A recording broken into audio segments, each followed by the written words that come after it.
is gonna be fun. This is gonna be so much fun.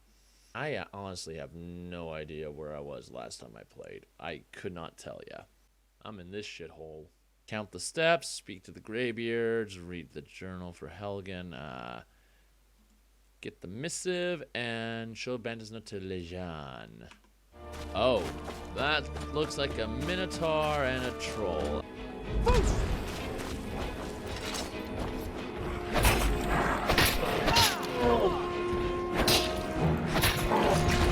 Holy crap.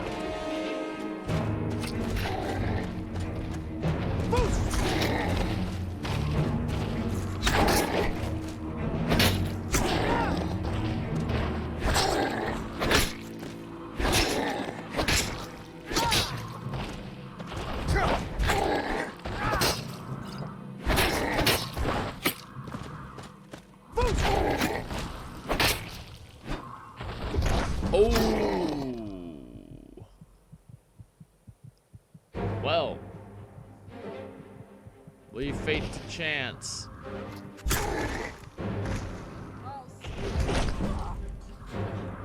I can't continue fighting. God damn it.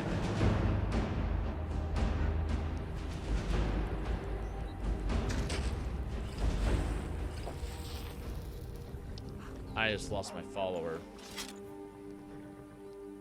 Well, that was unfortunate. I got screwed. Should've just used the dragon soul. There you are. Oh well. There we go.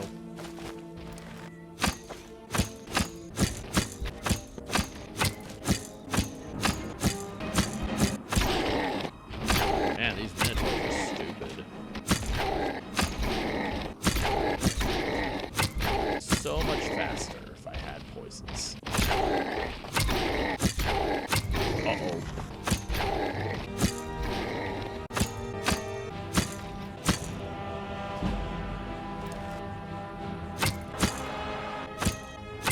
Almost got him. God, what an annoying piece of garbage.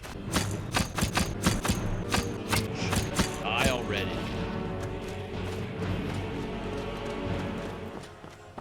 Now it's night again. I'm gonna have to go back again.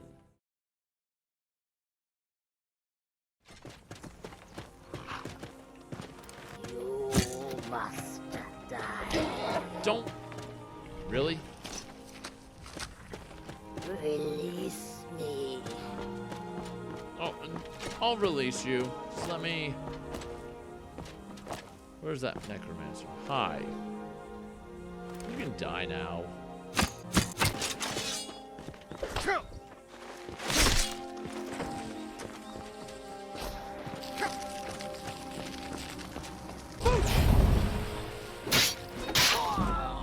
Damn.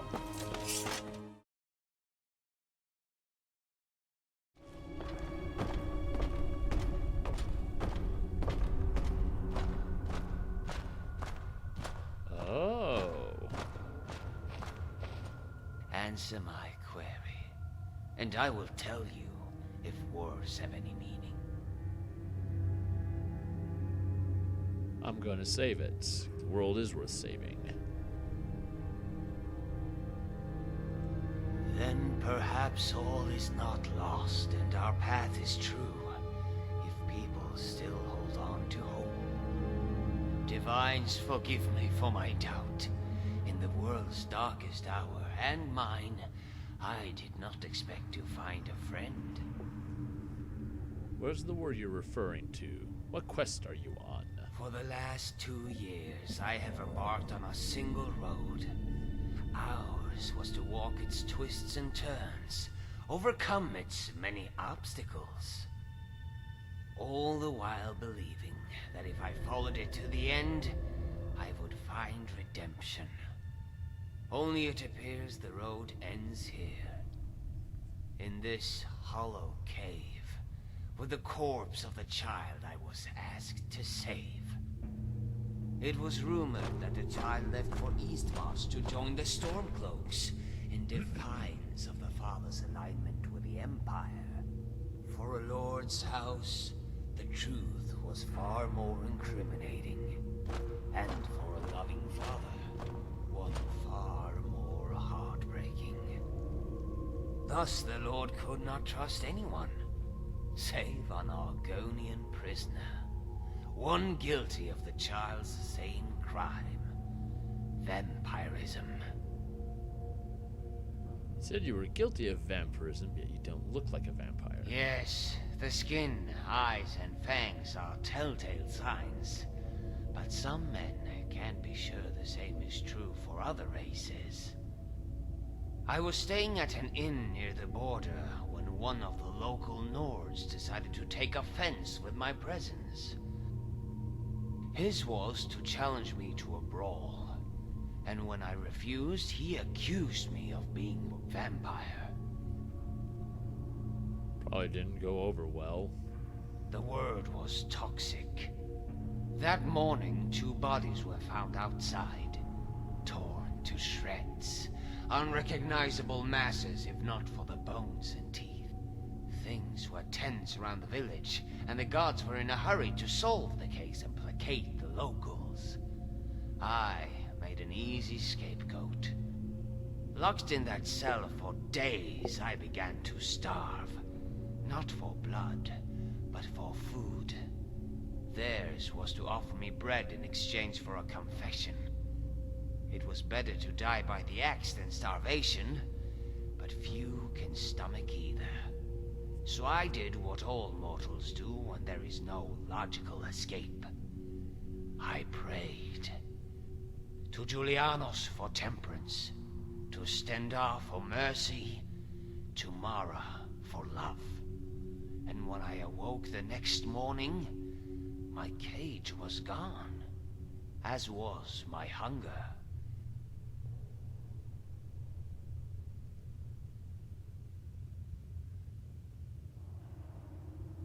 You said this was a quest of redemption, but you committed no crime. Not according to the laws of mortals, but the gods hold us to a different standard. Who freed you from prison? The night before, I was paid a visit by a man, his face shrouded by the hood of his robe. In his arms he cradled an urn, filled with the dust of a vampire. The dust was to be scattered around my cell, as proof of my demise. I knew not how much coin he had passed to my jailers, but it was enough to carry on with the ruse. Outside the barracks, a carriage awaited us both. It took us to a nearby chateau, where I would meet my true employer. What happened next? When they brought me before the House Lord, I told him I did not kill those men.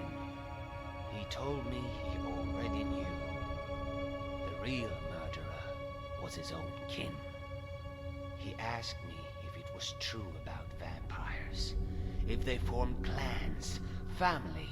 He wanted to know if I knew where his daughter had fled. I told him no, but I could find her. After all, I was a hunter, a member of the Order of the Virtuous Blood, so I told him why I came to Skyrim and my desire for penance. Then he made an offer. A second chance for him, his daughter, and for me. Was a firm penance.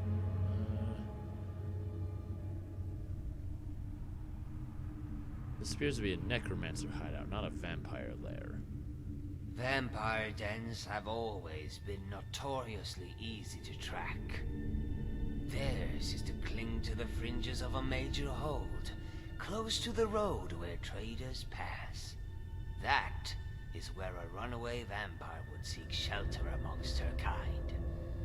This one, however, had spent her entire life in the care of her noble parents. Hers was to run to where no one else could find her. The caves and nooks where darker forces wish to carry on unseen. You said finding the girl was a form of penance. What crime did you commit? Before coming to Skyrim, I had spent my life hunting vampires for the Order. Much like the Vigilants, we often hunted in pairs. My partner was a Nightblade named Arlas. He used stealth and shadow to eliminate our targets, while I covered him from a distance. His was a remarkable courage. Many in the Order prefer long-range attacks to avoid the chance of infection. Arlas never deterred from his methods. Courage alone, however, was not enough to prepare us for what lay in that den nearly 4 winters ago. What happened? I watched Arlas scout ahead from afar, melding to the shadows in search of the enemy. The den was for all intents and purposes empty, yet the center table showed not a fleck of dust, and the torches on the wall were recently lit.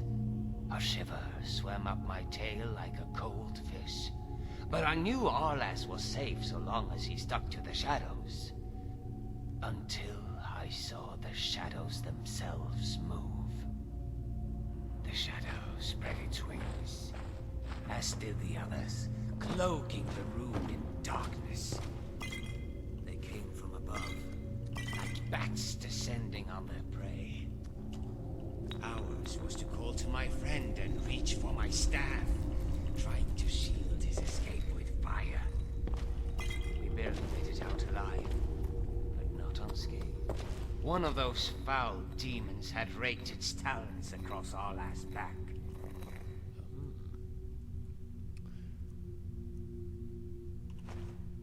All I had to do was look into his narrowing pupils to see the infection had taken root. Why not just give him a potion? It was progressing faster than any case of vampiris I had ever witnessed. Potions had no effect. There was no time to take him to a healer. What did you do? Ours was to ask for his last request. He said, "Cure me." I thought it was a joke. He always made me laugh. Now I know the extent of my folly. Months later, I discovered his journal while putting away his things. It seems he had anticipated infection from the moment he joined the Order. He had been corresponding with a mage named Phalion. A mage who was studying a cure.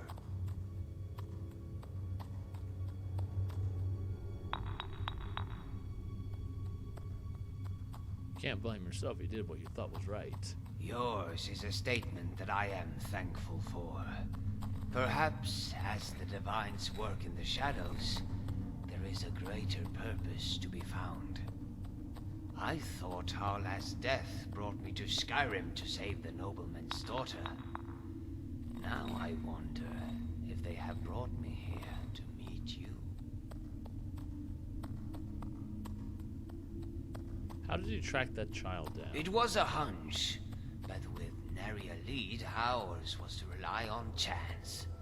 So I listened for rumors of necromancy first, and vampires second. There was an argument at the Bee and Barb about some nefarious activity near Shore Stone. Some claimed it was black mages, others said vampires. Ours was to follow the lead here, to Boulderfall Cave. One could only pray to Arcade that our arrival was not too late.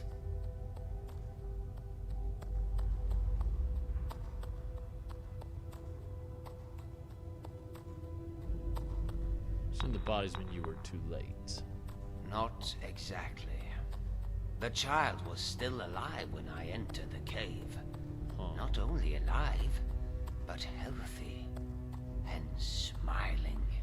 All I had to do was look into his narrowing pupils to see.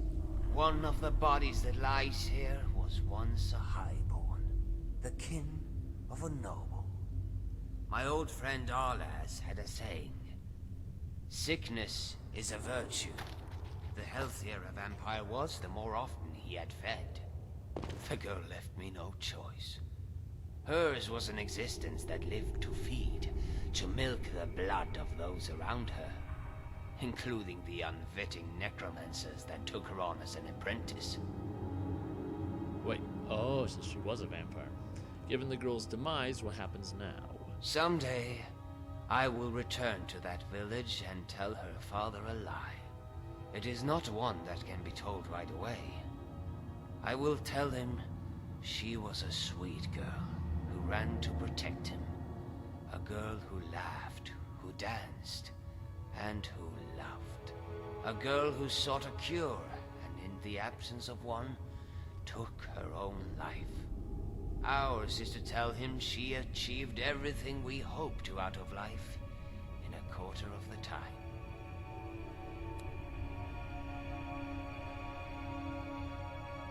What will you do now? Ours is to wait here for more of her brethren. The girl may have taken a liking to some of them, and chosen to infect rather than kill. If you're in need of a companion, however, I will be honored to journey with you on your quest. Talk about the Order of the Virtuous Blood. Theirs is a centuries-old order, dating back to the Oblivion Crisis. It began as merely a gathering of feeble lords, until the Divines intervened. Legends say the hero of Kvatch became a member, and trained the Order in the ways of combat.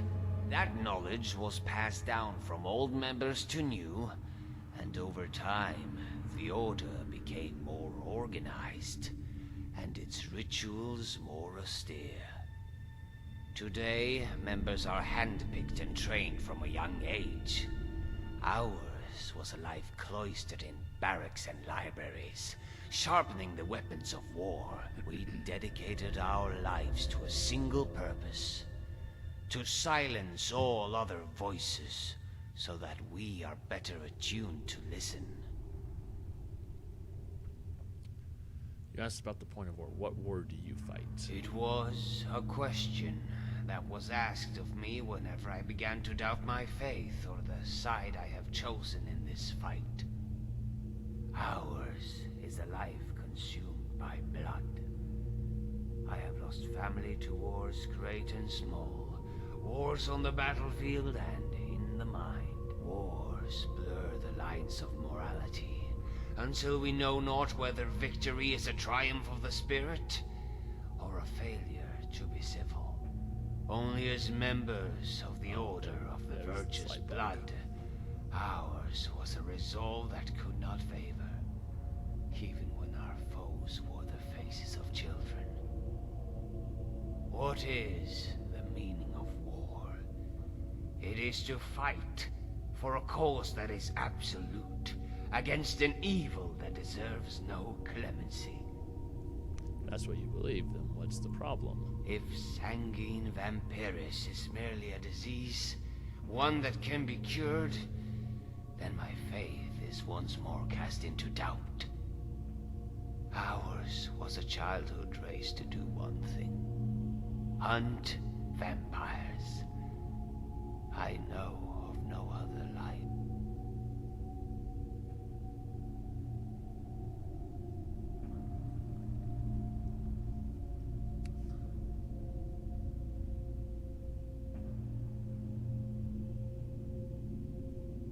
Vampirism can be cured, but there is a point of no return. The child was Then I thank you once more for your counsel. It is difficult to know if the decisions one makes are right without another set of eyes. I fear that my training with the Order would influence my decision. That I would think only of the easy way. To kill rather than cure. You still appear conflicted over your decision. When I was young, my mentor told me a tale of the peasant who found a stray cat living in the alley behind his house. His was to bemoan its presence, but weeks later, he found that the cat kept his home free of vermin. The peasant grew quite fond of the cat, until one day it bit his leg and infected the man with a terrible fever. The peasant, who had never been ill a day in his life, finally went to see the city alchemist, whom he had stubbornly avoided all these years. It was love at first sight. But who is to say how the peasant would feel the next day? All he could do is take that chance. I wish to follow you on your quest. I do not know to what end, but ours is to trust in the will of the divines. Follow me. I do need your help. Yours is to lead, ours is to follow.